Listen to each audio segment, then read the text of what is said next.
Pinag-iingat ng Health Department ang publiko laban sa mga scammer. Ang kanilang posibleng bagong modus maging tagalakad o fixer ng zero balance billing policy. Narito ang agenda report ni Pierre Pastor. Si Baby Elise isang premature baby. Namatay ang nanay niya sa isang aksidente kaya siya naipanganak nang wala sa panahon.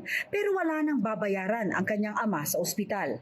Si Hillboy naman may leukemia at malaki ang gastusin sa pagpapachemotherapy. Pero wala nang aalalahanin pa ang nanay niya. Hindi na rin kailangan magbayad ni Angel na umabot sa 168,000 ang hospital bill dahil sa fracture sa braso. Dahil ito sa zero balance billing policy na mandato ni Pangulong Bongbong Marcos. 3 lamang sila sa mahigit 2,000 pasyente ng East Avenue Medical Center na nakapag-avail na ng ZBB. Simula nang ipinaalam mismo ni PBBM sa publiko ang tungkol sa programang ito. Bibigyan sila ng admitting orders na kailangan silang ma-confine.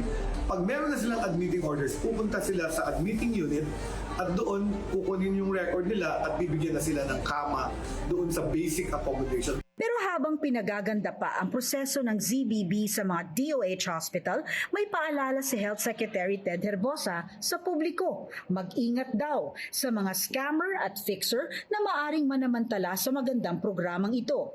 Ang mga fixer kunyaring tutulong sa paglalakad ng mga papeles para pagkakitaan ang mga pasyenteng mag-a-avail ng CBB. Maraming scammer.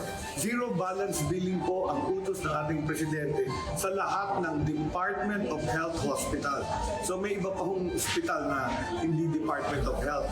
Pero kung Department of Health Hospital po, huwag kayong kakausap ng fixer, huwag kayong sasagot sa link na pinadala sa inyo sa inyong cellphone sapagkat baka mga scammer ito at maubos ang pera nyo sa bangko. Diretso na raw dapat na nakikipag-ugnayan sa billing section ng ospital at huwag nang makipag-usap sa kung sino-sino.